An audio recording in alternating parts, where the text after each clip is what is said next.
देखिए, मैं बहुत ही सरल शब्दों में कहना चाहता हूँ। मनरेगा में महात्मा गांधी जी का नाम था, जो रूरल एम्प्लॉयमेंट गारंटी एक्ट जो बना था मनरेगा, और ऐसे में इसने ग्रामीण अर्थव्यवस्था में, जो पहले छोटे किसान कभी सोच नहीं सकते थे कि जल भंडारण के लिए टैंक बन सकते हैं, उनके अपने खेतों को भूमि सुधार के लिए खेत सुधर सकते हैं, उसके साथ में जो है अपना गौशालाएं बनी, बहुत सारे गांवों में काम मनरेगा के तहत हुआ है। और खासतौर पे वैश्विक मंदी के दौरान भारत की अर्थव्यवस्था मनरेगा की वजह से बची रही, और कोरोना काल में सबसे ज्यादा ग्रामीण विकास के काम मनरेगा के तहत हुए। ऐसे में मनरेगा के बिना पंचायती राज आगे, जो बिल्कुल ही जिसे कहते हैं कि आर्थिक तौर पे बिल्कुल रीढ़ की हड्डी पंचायती राज की टूट जाएगी। वो इस करके भी है कि अब का जो मनरेगा है, पहले मनरेगा जो है एक एक्ट था, अब ये वैकल्पिक बन गया है। अब ये ऊपर से नीचे बातें तय होगी। पहले ग्राम सभा में बातें तय होती थी, अब तो इन्होंने जो ये नाम दे दिया है, विकसित भारत गारंटी फॉर रोजगार एंड आजीविका मिशन, मतलब रोजगार एंड आजीविका मिशन, RAM जोड़ के राम बना दिया। राम भगवान जी हमारे मन में है। महात्मा गांधी जी की हत्या किसने की थी? भाजपा और RSS विचारधारा जिससे जो निकलती है, उन लोगों ने जो महात्मा गांधी का नाम उस वक्त भी मिटाने पे लागू थे, उतारू थे, जब महात्मा गांधी जी की हत्या होकर भी उनका नाम खत्म नहीं हुआ। आज ऐतिहासिक रूप से महात्मा गांधी जी के नाम को खत्म किया जाएगा। ऐसे में ग्रामीण जो अर्थव्यवस्था चरमरा जाएगी।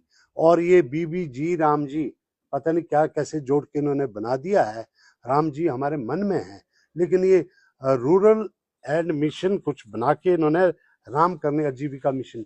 और उसमें सबसे बड़ी बात जो है, इसमें जो है 40% पैसा प्रदेशों को खर्चना पड़ेगा।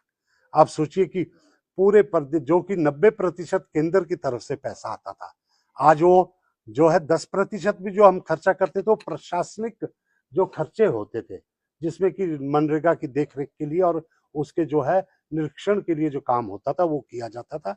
आज मुझे दुख है कि ये जो पंचायतों को जो है मनरेगा खत्म करना और 60-40 की रेशियो लगाना, इसका मतलब तो ये है कि मोदी जी के जो तानाशाही रवैया है, उसमें अगर मैं कल को अपने परिवार के ही लोगों को कह दूं कि मैं आपको जो दशहरे का खर्चा तब दूंगा इस सूट खरीदने के लिए, 40% आप खर्च करेंगे हैं, तो बाकी मैं दूंगा। तो आप सोचिए, परिवार के मुखिया का ये काम तो नहीं होता ना। जब वो कोई हक देता है, संघीय ढांचा में अगर प्रदेश को हक दिए जाने हैं, वैसे इन्होंने GST में किया कि प्रदेश का सारा पैसा पहले केंद्र में जाएगा, फिर उनकी मर्जी होगी कि किसको देना है, किसको नहीं देना है। तो ऐसे संघीय ढांचे पे भी ये एक जो है ये हमला हुआ है। और मैं समझता हूं कि आगामी जो पंचायत चुनाव है, इसमें मनरेगा के जो खत्म करना और ग्रामीण अर्थव्यवस्था को कमजोर करने का हम एक बहुत बड़ा मुद्दा बनाएंगे। इसी कड़ी में हमारे जो यहाँ पे जिला अध्यक्ष है शेषराम आजाद जी, इन्होंने कल भी ये कुछ कार्यक्रम हमें ऊपर से हिमाचल का जो है प्रदेश कांग्रेस कमेटी की तरफ से, अखिल भारतीय कांग्रेस कमेटी की तरफ से मुझे कुल्लू में ये पत्रकार वार्ता करने को कहा गया है।